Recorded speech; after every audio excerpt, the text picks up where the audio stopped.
नमस्कार, मैं राजीव गांधी युवा मित्र।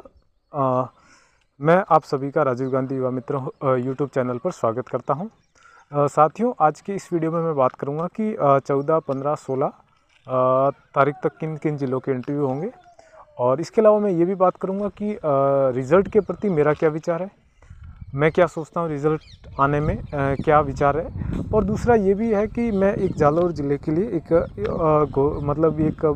ये भर्ती बताऊंगा, जो भी कैंडिडेट जालौर से जुड़े हैं उनके लिए काम की चीज़ें, तो अंत तक बने रहेगा। और मेरा कहने का मतलब ये है कि आप जो अपने काम की चीज़ें वो तो आप ध्यान रखिएगा, ठीक है। तो चलिए स्टार्ट करते हैं हम आज का वीडियो।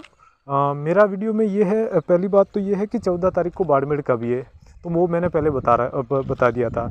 लगभग बाड़मेर कंप्लीट हो जाएगा। अगर रहेगा तो जो भी एक आध ब्लॉक रहेगा तो वो फिर 16 को कर सकते हैं वो लोग, लेकिन मेरा मानना है कि लगभग बाड़मेर कंप्लीट हो जाएगा, ठीक है, 14 को। फिर 15 अगस्त आ गया, ठीक है। 15 अगस्त आ गया तो उस दिन तो किसी का भी नहीं होगा इंटरव्यू। और उसके बाद में आता है 16 यानी कि एक 14 को बांसवाड़ा का भी है ना, यानी कल, सॉरी परसों, कल तो फिर संडे आ गया, परसों बांसवाड़ा का भी है। और बांसवाड़ा के बाद में फिर 15 अगस्त आ गया, और 15 अगस्त के बाद में 16 को भी बांसवाड़ा का है, ठीक है। और जोधपुर का भी एक आध ब्लॉक के आए हुए हैं, तो एक वो भी आप ध्यान रखिएगा, जोधपुर के हैं। ओवरऑल कहने का मतलब है कि अब लगभग बाड़मेर तो ख़त्म हो जाएगा। अब जो डिस्ट्रिक्ट रहेगा वो रहेगा बांसवाड़ा, ठीक है। तो एक बांसवाड़ा के 14 से लेकर के 16 तारीख तक बांसवाड़ा के चलेंगे, बीच में 15 अगस्त आ रहा है, यानी कि इन 2 दिन में कंप्लीट होने की संभावना है। एक ये भी है कि इंटरव्यू स्थल योजना भवन भी कर दिया गया है, ठीक है। तो योजना भवन में भी इंटरव्यू है, तो एक वो भी आप ध्यान रखिएगा कि जिनके पहले देखो, एक तो ये था कि रायसेन था, जालाना डूंगरी में था, ठीक है। एक RSLDC था, वो भी जालाना डूंगरी में, सॉरी विकास अध्ययन केंद्र था, वो भी जालाना डूंगरी में था। ये 2 तो थे ही थे। इसके अलावा एक अपना दुर्गापुरा में भी था, तो वो भी है मेनली। दुर्गापुरा वाला भी इंटरव्यू है, वहाँ भी हो रहे हैं। इसके अलावा अब योजना भवन के भी मैसेज आ रहे हैं, जैसे जोधपुर वालों के भी आए हैं ना, तो योजना भवन के लिए मैसेज आए कि वहाँ पर आपका इंटरव्यू है। हाँ, तो कोई दिक्कत नहीं है, वो वहाँ बहुत बड़ा प्लेस है, तो वहाँ पर भी इंटरव्यू आराम से हो रहे हैं। तो इंटरव्यू अगर वहाँ के मैसेज आए तो वहाँ पर चले जाएँ, कोई दिक्कत नहीं आएगी। हाँ, दूसरा इस वीडियो में मैं ये बता देता हूँ कि मेरा इस रिज़ल्ट के प्रति क्या विचार है। तो मेरा रिज़ल्ट के प्रति ये विचार है कि मैं अभी भी ये बात नहीं कहूँगा जब तक मेरे भाइयों, मैं एक बात मैं बता देता हूँ, जब तक मुझे नहीं लगेगा कि कोई ऐसा मैसेज नहीं मिलेगा कि जब तक कि पूरे राजस्थान का एक साथ आएगा, तब तक तो मैं ये नहीं बात कहूँगा कि मुझे अगर ऐसा कोई मैसेज मिलता है कि पूरे राजस्थान, तो मैं उस दिन ज़रूर बताऊंगा कि हाँ सर, सभी साथियों सुन लो, सभी युवा मित्र सुन लो कि भाई सभी का एक साथ आएगा। लेकिन अभी तक मैं इस बात से एंश्योर नहीं हूँ, इस बात से विश्वस्त नहीं हूँ कि एक साथ आएगा। जो मेरे को जो जिससे भी बात होती है, जिससे भी सूचना मुझे मिलती है, उसके अकॉर्डिंग मैं बता रहा हूँ। हाँ, हो सकता है कल को एक साथ आ जाए, लेकिन मैं अभी तक इस बात पे विश्वास नहीं करता। और अगर जिस दिन करूँगा उस दिन मैं आपको ज़रूर कमेंट में कर दूँगा इस बात को कि भाई हाँ, 1000 का नहीं आएगा, 1000 का अलग से नहीं आएगा, सबका एक साथ आएगा। हाँ, आपकी राय होगी, आपकी राय भी मैं मानूंगा कि हाँ भाई, आपके पास में अगर कोई सूचना का अच्छा सोर्स है, तो वहाँ से आपने कोई सूचना कलेक्ट की है, तो आपकी सूचना भी सही हो सकती है, ठीक है।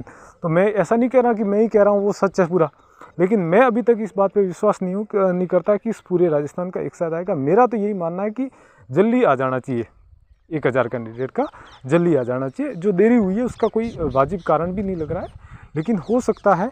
अब क्या विचार है विभाग का, क्या विचार है, क्या पता उन्होंने कोई प्लानिंग चेंज कर दी हो।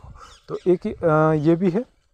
एक जालोर ज़िले के लिए मैं ये बता रहा था कि क्योंकि अब जालोर के 2 पार्ट हो चुके हैं, एक तो सांचौर बन गया है और एक जालोर डिस्ट्रिक्ट अलग है। तो फिर जालोर में जिस भी कैंडिडेट ने ERP यानी कि 12th एग्रीकल्चर से कर रखा है, ठीक है, 12th एग्रीकल्चर से कर रखा है, और अगर LRP मतलब लाइव स्टॉक यानी कि वो पशु चिकित्सक का कोई कोर्स कर रखा है या फिर सर्टिफिकेट कर रखा है, अगर दोनों किसी के कर रखे हैं या फिर किसी एक भी कर रखा है, जैसे किसी ने एग्रीकल्चर से 12th कर रखी है, या फिर किसी ने जो पशु चिकित्सक का कोर्स होता है वो लाइव स्टॉक वाला कोर्स कर रखा है, तो इन दोनों के लिए मैं एक बात ये बता देता हूँ कि इनकी भर्ती आई हुई है। किस में आई है? राजीविका में। राजीविका का फुल फॉर्म होता है राजस्थान आजीविका ग्रामीण विकास मंत्रालय, ठीक है।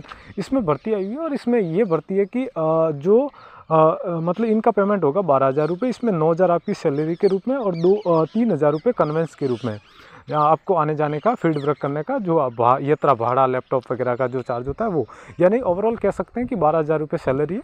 हाँ, इसमें आपको 3 साल के लिए रखेंगे और उसके बाद में फिर आपको हटा सकते हैं, ठीक है, आपके काम के अकॉर्डिंग है।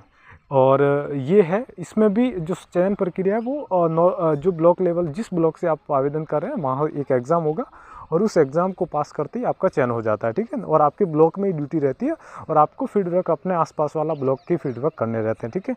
इनकी पोस्ट का नाम है ERP यानी एग्रीकल्चर रिसोर्स पर्सन है, और LRP यानी कि लाइव स्टॉक रिसोर्स पर्सन है। ये 2 पोस्ट है।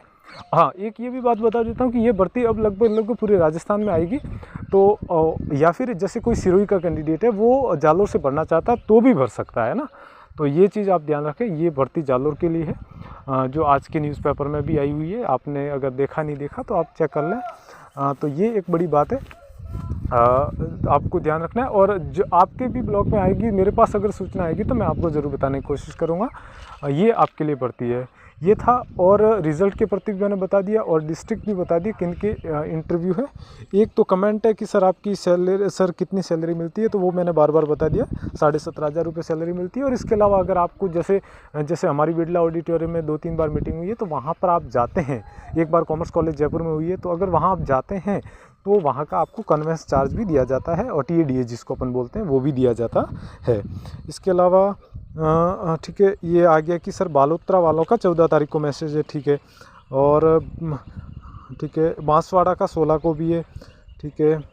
एक किसी भाई ने पूछा कि सर अगर मेरा राजीव गांधी युवा मित्र में चयन हो जाता है और मेरे नाम से ई मित्र ID भी चल रही है तो क्या मुझे बंद करवानी पड़ेगी? और सर ये चयन जिस जिले में जितनी जगह है उस हिसाब से होगा क्या? मेरी तहसील में लगभग 10 पोस्ट है, क्या मेरा चयन हो सकता है?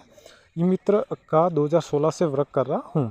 ठीक है सर, अगर आपका एक बार इसका मैं एक ही जवाब दूंगा कि अभी सर आप वेट कीजिएगा, अगर आपका चयन होता है तो फिर अगर आप दूसरा कमेंट कर देना, फिर आगे की अपन बात कर लेंगे। आपको क्या करना है, ID बंद करनी है नहीं करनी है जो भी है, ठीक है। थैंक यू के लिए बोला है, ओके। और हाँ, एक इसमें पूछा कि सर इसमें लैपटॉप और बाइक शुरुआत में ज़रूरी है कि अगर आपका चयन हो जाता है तो आजकल लैपटॉप की बजाय मोबाइल से अच्छे काम होते हैं, आप भी जानते हो ये बात है ना। तो लैपटॉप की ज़रूरत ना के बराबर है, ठीक है। लेकिन कोई मेरे हिसाब से कोई जितना ज़रूरत नहीं पड़ेगी। और बाइक का तो ये है कि अगर आप अपना स्मार्ट वर्क करना चाहते हैं तो फिर बाइक रखें। बाकी आप अपने टारगेट जो भी है, जितने परिवार से मिल रहे हैं आप, सफिशेंट मिल रहे हैं, जितनी उन्होंने बता रखा है कि एक दिन में 20 परिवारों को मिलना है, अगर आप मिल रहे हैं तो फिर ठीक है, फिर बाइक की कोई ज़रूरत नहीं है। अगर नहीं मिल पा रहे हैं तो फिर आपको पूरा करने के लिए तो चाहिए ये चीज़ें। लेकिन शुरुआत में आप कर सकते हैं, जैसे अभी आपकी ड्यूटी लग जाए इंदिरा गांधी स्मार्टफोन योजना में, तो फिर कोई किसी के घर पे जाने की ज़रूरत नहीं, आप अपने स्थल पे जाएं, कैंप वाले स्थल पे, और आराम से अपनी सेवा दे सकते हैं। ठीक है, यही था ओवरऑल आज के वीडियो में। ठीक है, धन्यवाद, इतना ही, थैंक यू।